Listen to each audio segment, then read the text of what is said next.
Hey everyone, and welcome to Almost Cancelled. I'm Peter, that is Connor, and we are going to talk about Legion Season 2, Episode 1. It is called Chapter 9. So, full spoilers for the episode, as always. I like the simple naming. I appreciate the continuation of it always bothers me when they reset to chapter one for a second season, or whatever, variation they have on it. There's an argument to be made for Season 2, Chapter 1. I get it, but I like the continuation when it feels like, okay, it makes it feel like one complete story then. Yeah, I think it depends. Like, I feel like, because I know Riverdale did that as well, where it's like, because now it's on like chapter 29 or whatever. Yeah, yeah. I feel like that's going to run like 10 seasons though, so by the time it gets to the end, it's going to be on chapter 180 something. Yeah, it's less impressive when you got like a lot of more episodes. I feel like, when you're only doing 8 episodes at a time, it feels a lot tighter to continue it. 10 this season, but yeah. Fine, whatever. Just to clarify, just in case people go away thinking there's only going to be 8 episodes this year, like, now we get 10, we get 2 more. Exciting. And as tradition with Legion, started the first episode and about a good 5 minutes not having a clue what was really going on outside of some maybe broad guesses. Yeah, there was a moment where I went, maybe I should have watched a recap. Because I was like, what's going on here? This is not how I remember it ending. What did I miss? Oh no, it's So very it turns intentional. out it was supposed to be like that. Oh yeah, it's very much supposed to be like that, because the season ended with him getting taken away in a little ball. Yes, which is obviously why I was thinking that I remembered that, and I was like, okay, they've not addressed that yet. Did I miss something? Did I forget something? I know, it was doing some abstract stuff, and then it was going to It was. it was going to get to it. It's funny because I was watching this episode and I was like, okay, right, so it's definitely Legion. There's a lot of Legion-esque things. We're changing the aspect ratio. We're doing some abstract stuff here or there. We're setting up the threats. Very, very, telepathic battle, psychological. What Legion did in season 1, like what it's known for. It's all very good. But I'm kind of watching it and I'm like, okay, I'm enjoying this. This is good. I'm happy to see the characters again, especially all the side characters and stuff. And I'm like, but what's my season hook? Yeah, what's it bringing to the table this year? What's it doing that's going to make me go, oh, that's what this season is?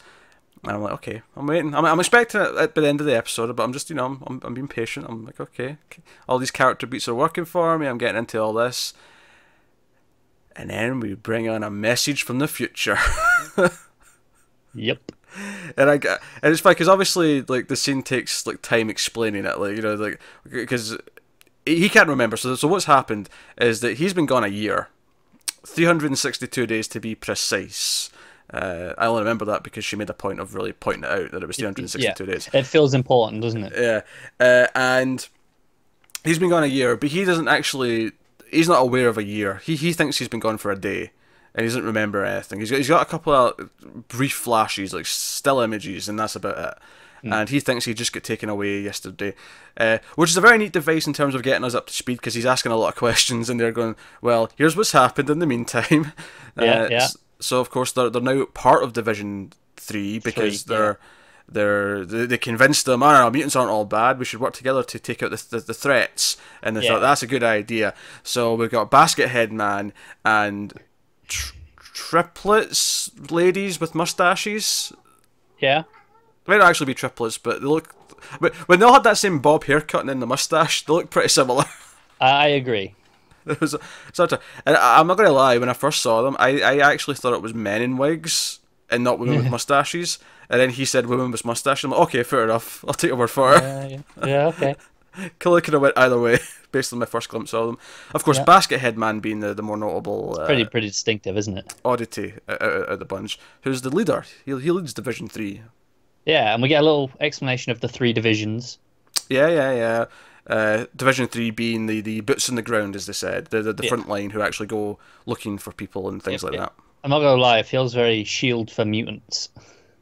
A little bit, yeah. That's not a criticism though. Like I'm okay with that. What I will say, I now want to have my food delivered to me on a little stream, a little river with all the plates. I now want this in my life. I mean, it's the extension of the sushi bar conveyor belt. Yes, it is, but it's more elegant because it's a stream. It's just a little river of food. Yeah, exactly. That said, I was thinking to myself, there's a lot of wasted plates of food going past as well, because he took the plate of waffles, but he didn't take anything else. Yeah. And I'd be worried about having I want a big loaded plate of a lot of stuff, It'll and sink. that might sink, and there's a concern. Well, see, that's how you know you're being a greedy fat bastard. If the food is sinking on its way to you, then you're You eating got too much. Look, It's a don't warning judge me. system. I suppose you have to account for denser foods, though. Yeah, yeah. 'Cause some foods are just heavier, but they're not necessarily more fatty or whatever. Or maybe they are, but it's not a fatty portion necessarily. It's just Yeah, some things you just need a lot of. yeah. So I don't know. Anyway, what was it going? So yeah, so by the end of the episode, like after he's kind of made up with Sid, I almost said Rachel. I think I did that last season because the actress' name's Rachel. For some reason, I remember Rachel in my head more than I do Sid, but whatever. So at the end of the episode, he gives her this locket with a compass in it, right? And he's like, hey, look at stuff, because she's really worried. There's a big theme in this episode about him disappearing, her worrying about it. Obviously, Melanie as well has lost Oliver again. He's been gone for a year now, being possessed by the Shadow King. Well, possessed maybe not the right word. Being co-occupied by the Shadow King. The Shadow King's in there, but we're not sure who's got control necessarily. Well, as we saw with David, it was kind of sometimes one, sometimes the other. Yeah. Depending on when the Shadow King felt like taking control, I suppose. No, that's true. So it gives her this thing. It's the compass is designed to point to him, not north. It's like just follow the arrow and you'll get to me always. And it's kind of sweet and all that. But it's got a purpose because he goes to sleep and he actually sort of goes into his memory in his sleep. And we see after he's taken in the little ball, and so he's in a black vacuum, right? I don't want to say a room. It's a vacuum. It's endless. Yeah, there's no floor or walls. Yeah, and Sid walks out, missing an arm, but also wearing this locket that she just got like a minute ago.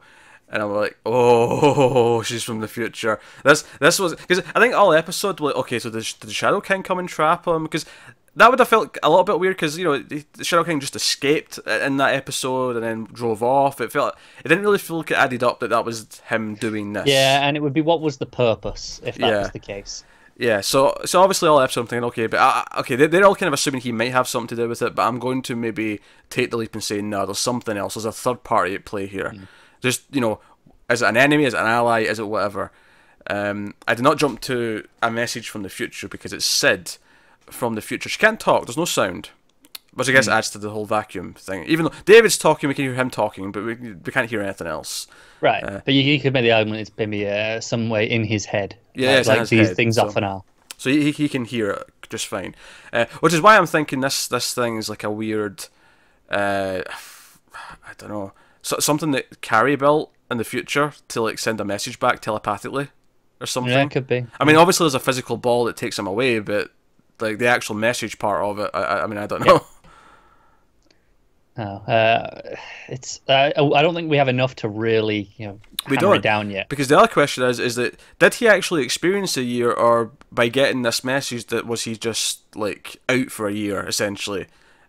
But then again, there's some implications that he has been up to stuff, and I'll get to that in a second. But but she's like, she's explaining. She's basically doing charades, but with like, actually more Pictionary.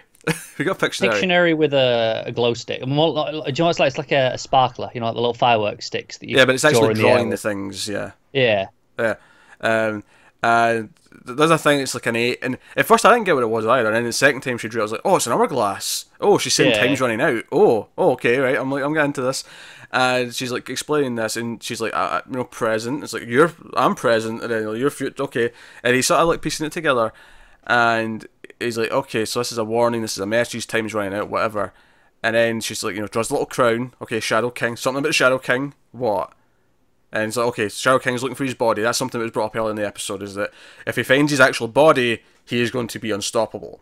Yeah, they point out that he's a mutant still, so it's a mutation, so it's a physical genetic thing, not just a mental ability. So there's got to be a body somewhere that can, be anchored. And it was hidden when he was defeated by Xavier, by the sounds of it. Secretly somewhere, stashed. No one knows where it is, so they're all looking.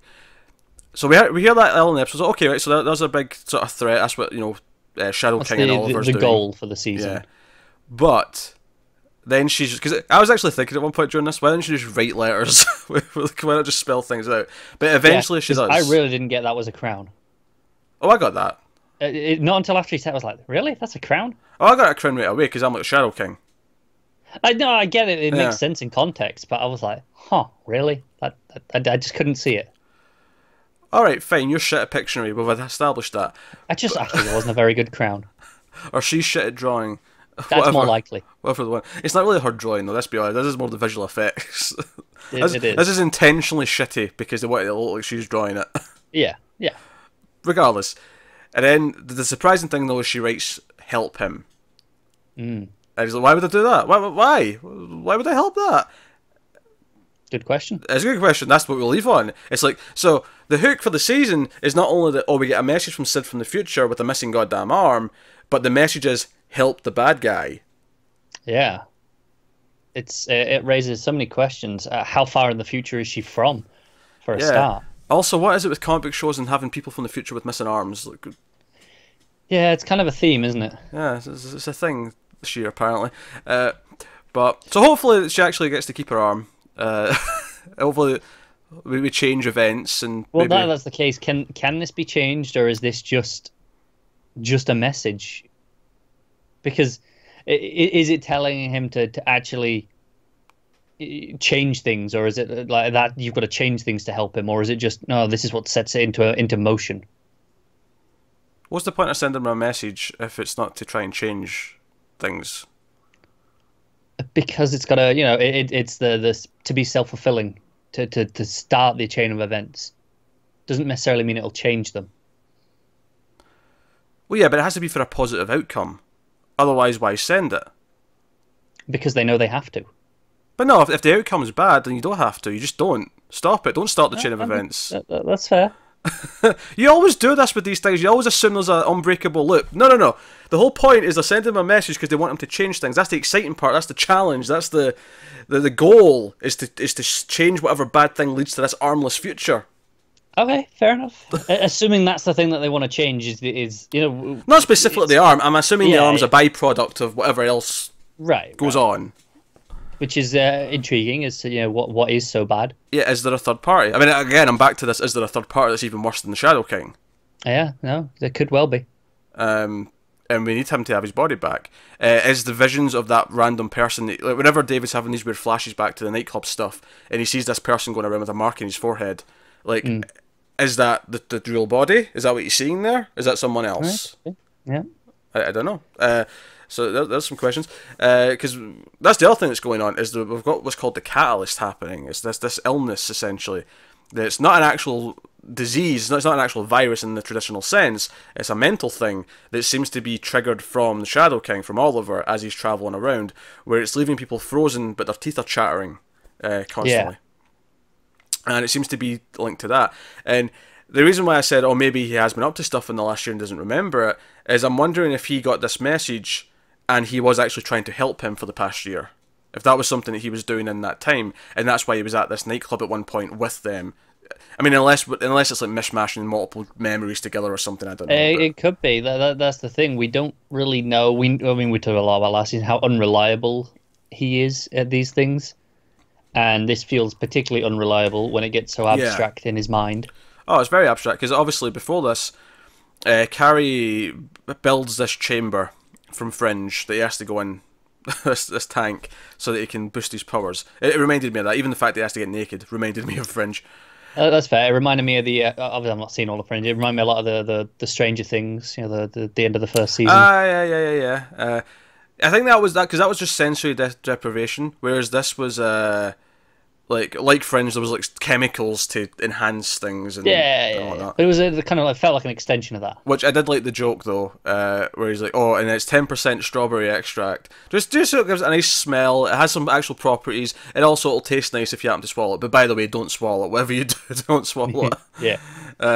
I also like the joke there where he's like, "Okay, you'll have to get naked," and then he's like, "Are you kidding?" And then the camera goes back over, and like Carrie's came out of Carrie and just standing there like, Yeah, get naked. It's like, Kerry, you make people uncomfortable, get back in. I think she says, it's like, you spent half of last week walking around without clothes on or pants on or whatever. Yeah.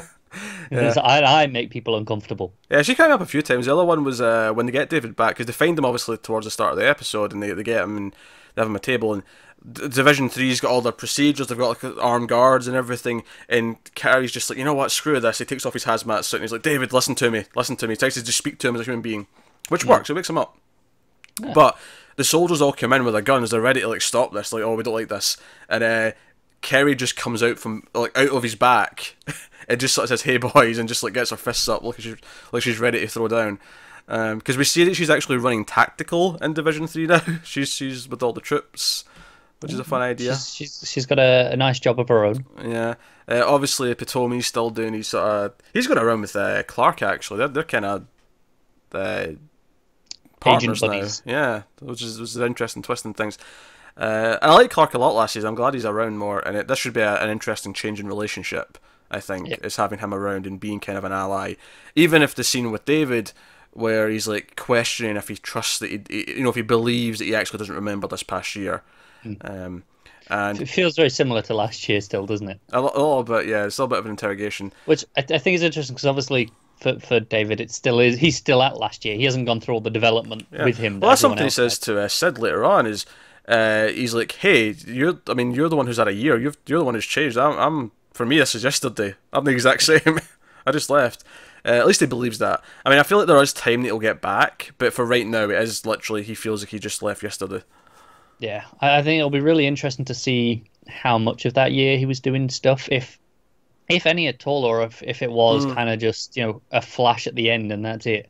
Or was he inside the little sphere the whole time, but telepathically he was like reaching out and involved? Yeah. Or was he, the catalyst? Did that affect him at some point? So was he frozen for? Well, I think at the start he was like fighting against it because they were thinking he was infected with it, and then I think there's a line where someone says, "No, he's David. He's powerful enough. He can fight this. He's a powerful telepath."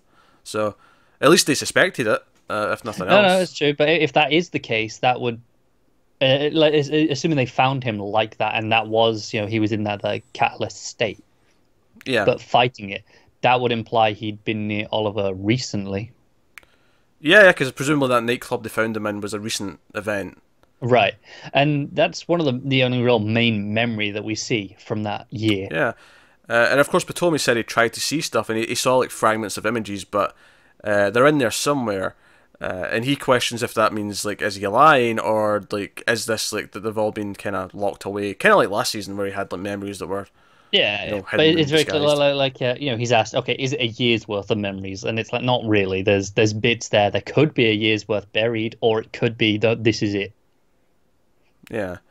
There's a great irony, if everyone's not trusting him, then he's eventually like, by the way, this was like you from the future who did this to me. So shut up. Leave me be.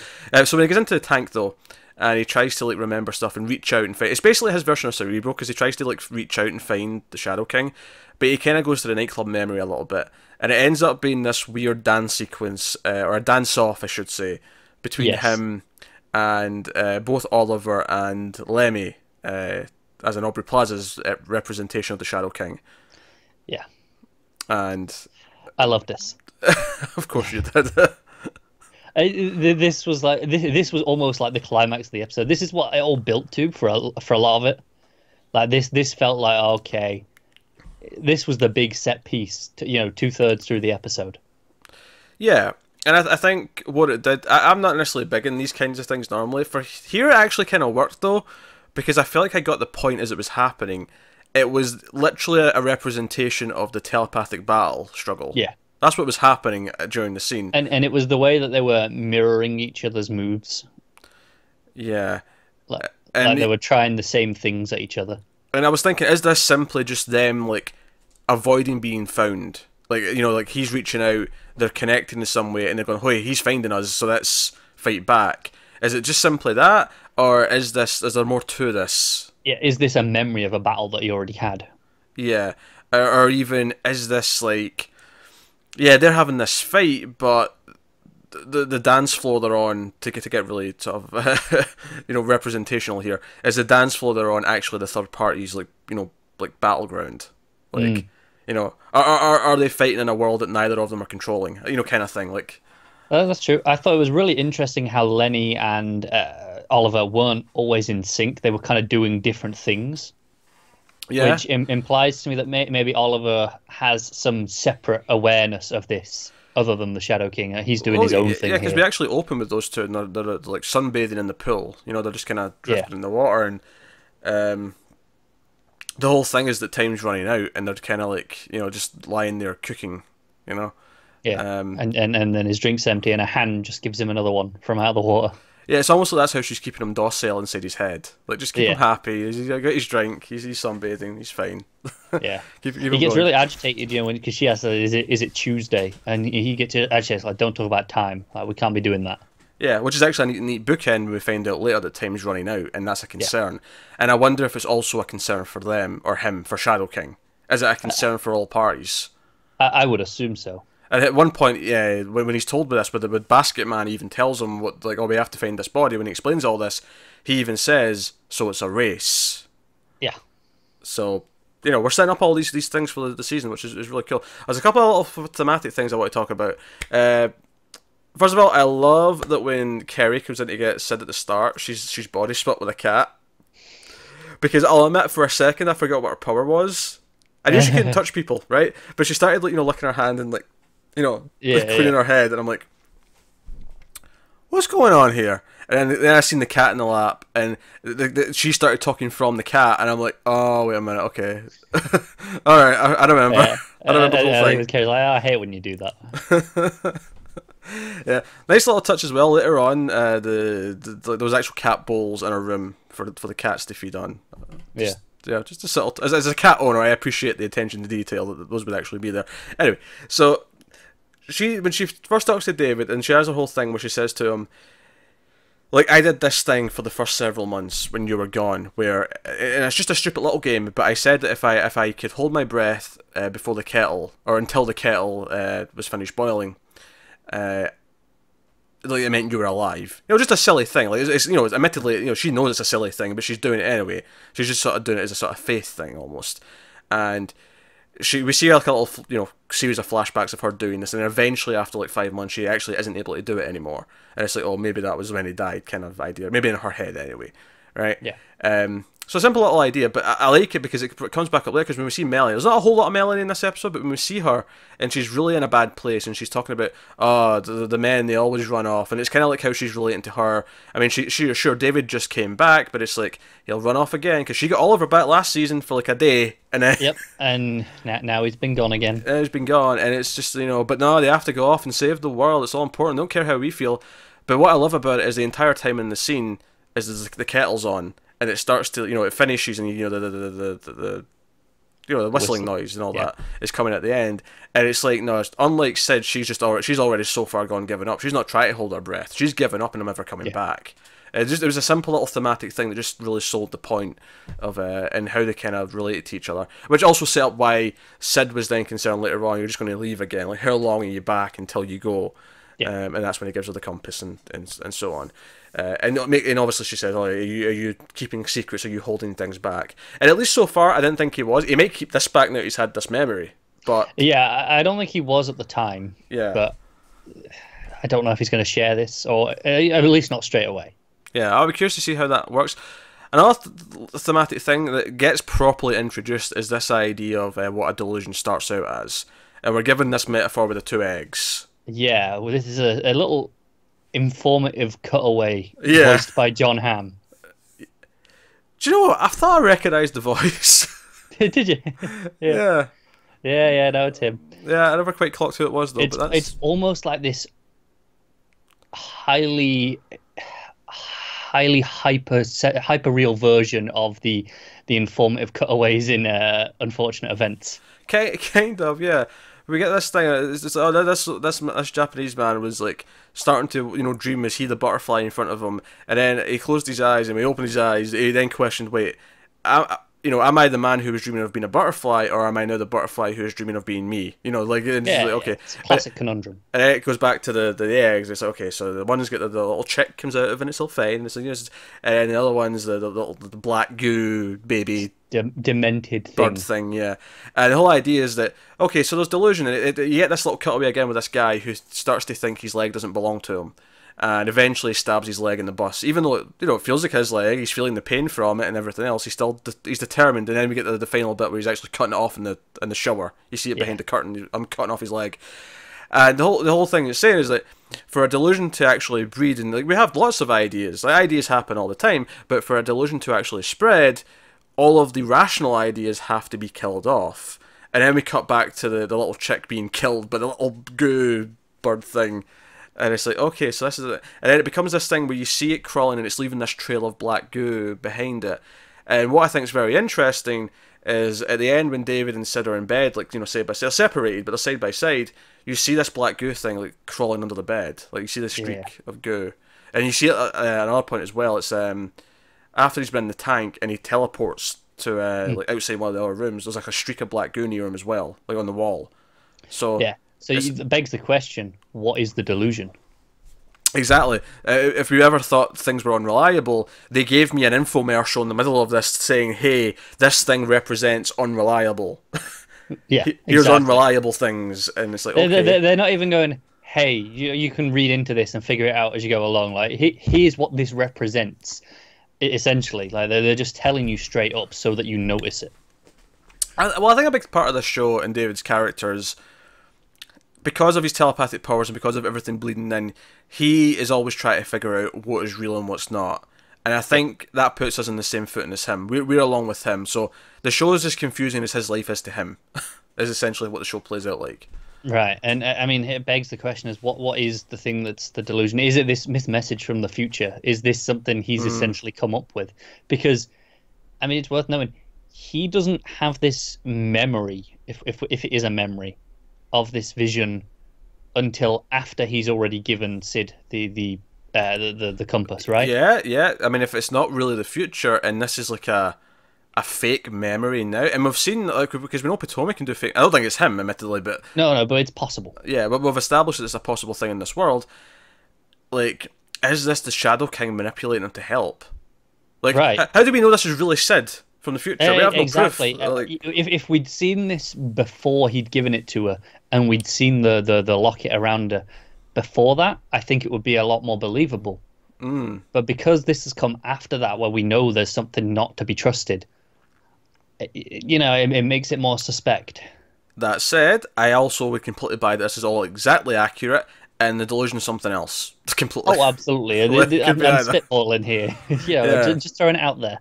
But that does not mean it's right by any means. Yeah, so we got a lot. Also, another small point I liked is when they were having the dance off, Carrie's listening to it, so he starts dancing like as he's putting in his cables and stuff. He's like, doing his switchboarding. There's a lot of small little things. Like one of the visual touch I loved in the infomercial bit is when the black creature is crawling away. You have Lenny in the background, and the hand picks it up, but she doesn't move. The hand, she's like right at the back, and the hand just picks it up from the front of the screen. Yeah, she also kisses the little goo monster thing. Yeah, do you know what it almost reminded me of? This season of Channel Zero. Oh yeah, I could like the visual of it. I think the fact that she seems to be in cahoots with the little goo monster, which is representing the delusional idea. Yeah, she's encouraging it to grow. Yeah, but sort of maybe adds some credence to the idea that she is in some way responsible for whatever the false idea is. Yeah. So, but again, we're one episode out of 10, and last season, we developed the theories so much as the show went on. So I don't think there's anything to like say. No, this is definitely what this was about. Oh, absolutely not. I've got ideas. Don't be wrong. I'll put possibilities, but absolutely no certainties. Also, I'm noticing 1, 2, 3. I'm noticing 4 people cast as Vermilion, and then number 1, 2, or 3. Is that all the mustache ladies? Probably. I'm just curious. That would sound about right, wouldn't it? It would sound about right. I'm just. Also, woman on bus, who could forget her? Her pencil got stolen to be stabbed into a leg. What a portrayal of a character that was. Look, she did a great job. She did a fine job. Yeah. There's only so much you can put into being an extra, but you do it all right. Go for it. Exactly. So no. Also, Clark, when he was accusing David, brought up that he used to play a drinking game, but with ice cream with his mother whilst watching soap operas, where with amnesia or someone has a twin, they'd eat some ice cream. I feel like those are good rules. Those are like the big rules, though. I feel like you have to have a lot of little rules that happen more often, but those are the big ones. Those are the ones where you eat the whole ice cream. Yeah, that when you're watching Arrow, that's a down the drink rule, not a. Oh yeah, absolutely. Not a just a it's so, but I'm using all the same. So now it'll be interesting to see him working with them and seeing how that plays out with the dynamics of the team and all the rest of it. Just something I thought is interesting is if that vision from the future is the delusion, and he tells them about it. They've got no reason to doubt him. They're going to believe that this is from the future. So then that almost sets them on to, okay, why should we help the Shadow King with this? And they'll be questioning it as well. And maybe it kind of ends up getting them all on side. Well, yeah, because that whole thing about doubt was you have to let the rational ideas go away. So then it's like, well, there's what's rational, or is what this future... if this future thing is real, then they're obviously telling us this because we would never think of it. Right, of course. So why are they telling us this? Let's try and figure this out. And I'm curious. Is there a third party, or is it still just the Shadow King who's the villain of the show? I don't know. I really don't know at this point, and that's exciting. It is. I applaud this show for being so artistic. It's absolutely unfiltered. Yeah, it is absolutely Noah Hawley's show and what he wants it to be, and because of that, it like is head and shoulders above most other comic book TV shows. Oh, absolutely. Yeah. So happy to have Legion back. Netflix can go suck a dick. Netflix's Marvel shows can go suck a dick. Absolutely. Yeah. They're boring as shit. Yeah. Most of them anyway. This is way better. This is fantastic. This is what I want. Do you know what I love about this? Is that this show is giving me no interest. There's a Legion sale on Comixology right now for Legion comics. I have no interest in reading about Legion as a character. I don't care. I like how this is. I like the filmmaking. I like the story, how it's told. I like all the factors that make this what it is. I don't necessarily care about going and reading about Legion in the comics. I don't really, whatever. It's the sort of thing that if I was reading a lot of Marvel comics in general, and there's a Legion comic coming out, I might jump onto it, sure. But I have I probably won't go back and read any in particular. Yeah. So no. No, it's fantastic to have this show back. I remembered how much of a mind trip it was, but like, as I'm watching at the start, and obviously it's very stylistic as well. It has the big chapter headings that come up at some points during this one, and yeah, you forget about just the filmmaking tricks, like when they're at the start where it's where they're in the pool, and it all just kind of turns sideways. Then later on, it all goes upside down. I'd forgotten about the ways it does that a lot. Yeah, lots of the little tricks and. Just all the little techniques to make it feel like, okay, well, we're definitely not in the real world right now. We're in someone's head, because they're starting to do really cinematic, bizarre things with, not just the ratio going wider, but just like all of a sudden people freeze for no reason or whatever. Like it gets really creative, doesn't tell it? Signs, yeah. And I have no problem with any of this, even when it does do something that's akin to a musical number. I don't have a problem with it when it's representing something and it has some sort of abstract purpose. When it's just singing and dancing about what they're feeling, that's what I'm absorbing. I like both, but what can I say? No, this is more. I'd watch a musical by David Lynch, because I feel like. Oh, I'd watch the hell out of that. That would be something to behold. Because I feel like I could analyse like those songs like nothing else. But anyway, that is episode 1 of Legion. So they got a new base, which is cool. Got a new change of location. All of our favourite characters are back. They did mention Amy. I don't know if we'll see her this season, but maybe we'll. Obviously, that's David's sister. Yeah, we'll find out. And yeah, I'm intrigued by Basket Man. Is he really evil? I'm tempted to think he might be. I just like how distinctive he's going to stick in my mind. Oh, he's the dude with the basket on his head. Oh yeah, I mean I can't remember his name, but I remember Basket Man. Yeah, that's good enough, isn't it? Yeah. So, or even the fact that he's got a computer in his head. He replaced his brain with a computer, so he can't be mind read. And well, I don't know if that's why he did it, but all of these mustache ladies are the ones who speak for him, but with a robotic voice. It sounds like Gladys from Portal. It kind of does. Well, they all sound a little bit different, so they've all got like a different pitch. Yeah, but there's one of them that sounds exactly the same. I feel like they just sit down, use Microsoft Sound, and pitch it up or down just to. It's easy enough. Just go for it. Overlay Microsoft Sam over the voice actress, whoever's doing it. Or multiple voice actresses, whoever's doing it. I don't know. I'll just ramble at this point. Anyway, that's episode 1 of Legion. That was a fantastic episode, I thought. Yes. I think it eased us back into it. I don't think it was as outright batshit insane to figure out as season 1 was, because season 1 dropped us in the deep end and we had no context for anything. This season we knew the characters, we knew the rules from last season, so we were able to like maybe have a better footing for a while. And then I think it's interesting to compare, first episode of this to first episode of season 1. That had the big action set piece at the end, right? Oh, it did, yeah. Whereas the action set piece of this is the dance off. Because that's how far this show's come now. We're a wonderfully weird show. We don't have to do the obvious thing anymore. Exactly. But hey, the show proved a few times last season that when it did want to put an action sequence, it could do it. Oh, absolutely. Remember we had like a whole episode with like they were like stuck in time with the bullets moving and stuff. That was great. It was great when it was to do it, and it feels all the better for the fact that it does hold it. It's not every episode. Yeah. So no, I'm excited by all this, and even the fact that like David now knows, this mutant's like hundreds of years old. Like he didn't know that. This is like news to him. So good. Anyway, so that is Legion episode 1 season 2. Let us know what you thought of this one in the comments below. Like, subscribe, all that stuff. Get us on the Twitters at mailed_fudge for channel updates. If you want to support the channel, head over to patreon.com/mailfudgetv. You can get a link to that in the description, but otherwise that is us. So thank you once again for watching. Keep watching TV, guys. Have you got any vanilla? Well, there was an ice cream scene in this as well.